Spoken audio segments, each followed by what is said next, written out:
Brunson drives. Brunson dish. Bridges for the tie!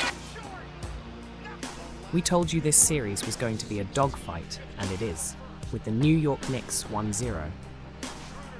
The Pistons made a statement tonight. We witnessed a thriller that could only be described as an episode of As the Court Turns. The Detroit Pistons broke their historic 15-game 94 in Game 2. Grab your popcorn, because this game had more twists and turns than a roller coaster. Cade Cunningham came out swinging, scoring 33 points and pulling down 12 rebounds, proving that he's not just a pretty face on the court. Dennis Schroeder gave us a heart-stopping moment in the final minute when he splashed a clutch three-pointer to put the Pistons ahead. That's right, folks. While some were watching the clock, Schroeder was busy making three-pointers like it was an after-school special. The Pistons had a bit of a rocky start this season, finishing 44-38 after a 14-win season last year, including a side-splitting 28-game losing streak. But nothing is funnier than the way they roared back tonight, erasing memories of past playoff woes. After all, this is a team that hasn't tasted postseason victory since George W. was in office. As the game unfolded, the Knicks gave Pistons fans serious heart palpitations, erasing a 15-point lead thanks to a 16-4 run. But fear not, the Pistons held their ground like players on a trampoline. Cunningham and Tobias Harris teamed up for an 11-0 run, just when it seemed the Bronx would steal the show. Seriously, the Pistons held New York to just one basket in the first 7 minutes of the third quarter. Someone called the fire department because that defense was on fire. Of course, for the Knicks, Jalen Brunson did his best to single-handedly keep them in the game, scoring 37 points and trying to remind everyone that he wasn't planning on letting this circus go quietly. But tonight, Karl Anthony Towns and OG Anunoby couldn't find their rhythm, scoring only 10 points each. It's almost like the Pistons' defense put a The Pistons found ways to exploit their defense, especially with Cade Cunningham driving to the basket. The Knicks need to tighten up their perimeter defense and ensure they're more effective in the paint to limit easy baskets. Number 2. Contain Detroit's stars. Keeping Cunningham and Schroeder in check will be crucial. They should look to double-team Cunningham when necessary and force other Pistons players to beat them. If they can limit big plays from these two, they'll have a much better chance. 3. Rebounding. The Pistons out-rebounded the Knicks in Game 2, which allowed them to control the pace of the game. The Knicks need to focus on boxing out and securing boards, especially to prevent second-chance points. 4. Offensive fluidity. The Knicks need to move the ball more effectively and create open looks. They must rely on their ball movement and utilize off-ball screens to free up Jalen Brunson and other shooters for better shot opportunities. 5. Limit turnovers. Keeping the turnover count low is always vital, but especially in a tight playoff series. The more possessions the Knicks maintain, the better their chances for scoring. 6. Bench production. While Brunson and the starters are crucial, getting contributions from the bench, especially scoring from players like Obi Toppin or Emmanuel Quickley, can make a significant difference in maintaining momentum. 7. Stay composed. After a tough loss, it's essential for the Knicks to stay emotionally balanced. They need to stick to the game plan and not let frustration affect their performance. Now, the series is tied 1-1, and you can bet Game 3 on Thursday night will be just as exciting. Stephen A. Smith presented a detailed defense of this ranking, backing it with several statistical and observational points. He emphasized that Luke dominates ball handling duties, leads the team in shot attempts, and plays more minutes. This shift represents a significant change in LeBron's traditional role, where he historically controlled the offense and dictated the game's pace. Smith argued that this voluntary adaptation by James, while not diminishing his greatness. Play fast, especially in this building. Green, Schengen! Oh no! The Warriors, much like The Rock, had the opposition smelling what they were cooking as they served up a full-course meal of smackdown on the Houston Rockets. With precision and skill, they delivered a smackdown that left their opponents in awe. Just as The Rock commands attention in the ring, the Warriors commanded the court with their power and finesse. It was a performance that solidified their status as true warriors of the game. The Chase Center was buzzing louder than a beehive in spring.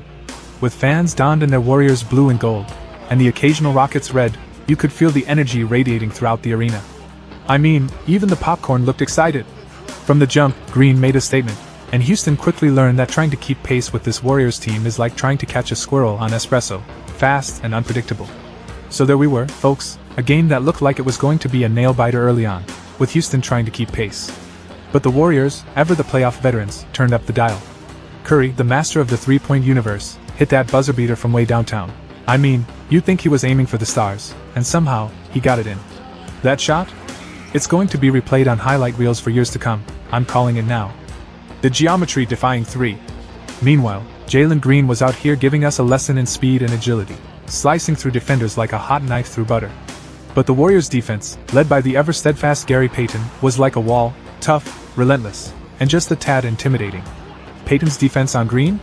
That's like trying to sneak past Santa. Good luck with that. And let's talk about the Warriors' resilience.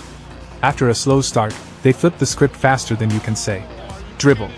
They went on a 16-3 run, turning this game into a true chess match. Every shot, every rebound, every steal felt like a strategic move in a Grandmaster's game. And don't forget the offensive rebounding. Man, the Warriors were crashing the glass like a demolition crew, keeping Houston on its heels. Now, Jimmy Butler. Oh, what a performer. That shot he drained, twisting his body like he was auditioning for the Cirque du Soleil, was a thing of beauty. And Curry? Oh, he answered right back with an impossible, behind the back, step back three that made everyone in the arena, and probably a few watching at home, lose their minds. This is playoff basketball at its purest, high stakes, high skill, and high drama. As the clock wound down, the Warriors showed their championship mettle. They played with poise, hitting clutch shots, forcing turnovers, and sealing the game with a defensive stand that had the Rockets scratching their heads. Final score? Warriors win by 10, taking a commanding lead in the series. And let's be honest, folks, that's exactly the kind of statement that gets the league buzzing. So, there you have it, Game 1 in the books, and what a game it was. Fast, furious, and full of moments that'll be replayed on highlight reels for years. Closer. The Western Conference playoffs are going to be unbelievable. On February 13th, on the second night of a back-to-back, the Dub Rockets 105-98. Stephen Curry recorded a game-high 27 points, as all 5 Warriors starters scored in double figures. Jimmy Butler added 19 points and 8 rebounds, while Draymond Green scored 13 points and dished out a team-high 8 assists. On April 6, the Warriors got defeated by Houston 106-96 at Chase Center on Sunday, snapping the Dubs' 5-game winning streak. The Rockets' defense really keyed in on Warriors stars, limiting Stephen Curry to 3 points on 1-4-10 shooting and Draymond Green to 2 points on 1-4-5 shooting. Houston's top scorer was defensive-minded wing Dillon Brooks, who poured in 24 points on a very efficient 10-4-13 from the field. This is going to be an interesting matchup. Who do you think will win the series? Each of the 5 Warriors-Rockets games this season have been decided by 10 points or less, including the narrowest margin of victory, Houston's 91-90 NBA Cup quarterfinals victory on December 11. These games have all carried a playoff-like intensity with a high level of physicality and chippiness between two defensive-minded squads. And right there, it's Wallace just ripping it away from Aldama. Here in this fourth quarter, penalty situation. I smell a sweep coming for the Memphis Grizzlies. This wasn't just a game, it was a show. Shai Gilgeous-Alexander, the standout star for the Thunder, was on a mission, scoring 27 points, despite perhaps being a bit off his game, finishing 10 of 29 shooting. But hey, days, right? It's all about how you bounce back. And bounce he did. Especially during the second quarter, when he hit 2 stunning three-pointers just 55 seconds apart, pushing the Thunder's lead to 55-38. The Thunder wasted no time in asserting their dominance, starting off the game with a blazing 9-0 run that left the Grizzlies reeling. Let's just say, Memphis struggled to find the bottom of the net, missing their first 10. Memphis struggled to find the bottom of the net, missing their first 10 shots. Yikes! By the end of the first quarter, Oklahoma City was already ahead, 32-17. looking like they were ready to run away with the game. On the score sheet, Jalen Williams put forth an impressive performance, contributing 24 points, while rookie sensation Chet Holmgren added a double-double with 20 points, 11 rebounds, and 5 blocks. The Grizzlies did show some fight, with Jaren Jackson Jr. leading the charge with 26 points, and Ja Morant chipping in 23 points. They managed to tighten things up a bit in the third quarter, cutting the deficit to single digits, but the Thunder had too much firepower. Oklahoma City ended the third quarter with a 90-79 lead and never looked back. Here's a few takeaways for Memphis not to get swept in this Series 1. The Grizzlies must come out of the gates strong in Game 3. Establishing an early lead can set the tone for the game and build confidence. Number 2, a staggering start in Game 2 saw them miss their first 10 shots. To compete effectively and execution. 3, better communication and switching on screens to avoid easy baskets. 4, the third quarter has been a critical challenge. They should also look to disrupt Oklahoma City's rhythm and transition plays. 5, while Jaren Jackson Jr. and Ja Morant need to perform at a high level, it's crucial that other players step up to support them. Contributions from the supporting cast. 6, control the pace. Memphis should aim to dictate the game's tempo, balancing strong defensive stands with fast breaks to get easy buckets. Slowing down the game when needed can also help manage the Thunder's offensive creativity. 7, limit turnovers. Careless turnovers have plagued teams in high-stakes games. The Grizzlies need to ensure they handle the ball wisely and limit unforced errors to maintain possession and capitalize on scoring opportunities. 8, establish a home court advantage. With Game 3 being on their home court, the Grizzlies should harness the energy of their fans. Building a strong atmosphere can be key to boosting morale and making them feel more confident. 9, mental toughness. Staying composed under pressure is crucial. The Grizzlies must handle adversity with poise, maintaining focus even during challenging stretches of the game. 10, adjustments from coaching staff. Coach Thomas E. Salo should consider tactical adjustments in rotations and matchups based on the Thunder's playstyle. Analyzing game footage to address gaps in gameplay will be vital. By focusing on these key areas, the Grizzlies can enhance their chances of avoiding a sweep and turning the tide in the series. It's all about execution, teamwork, and being mentally ready for the fight ahead. Now let's move on to the next game. Alright folks, welcome back. Tonight, we're diving into a wild Saturday night of NBA action. 4 games on the schedule, and let me tell you, it was anything but boring. The Lakers, Timberwolves, LeBron, Ant-Man, Minnesota came into LA with some serious intentions. We're picking it up in the third quarter. See the score there? Already up 24, folks. Ant-Man going head-to-head with LeBron. He can't get it to fall, limps off but later comes back in the fourth. Before the buzzer, the Lakers are down 19. Luka's got 31 points after 3, but they're still trailing by 16 as we head into the fourth. Fast forward to the final quarter. It's now a 13-point game. Ant-Man, back in the game and feeling himself. Deep 3. Pushes the lead back up to 16. And look at Dante DiVincenzo, out in front. Timberwolves take the win over the Lakers, 117-95. But you know what's really standing out?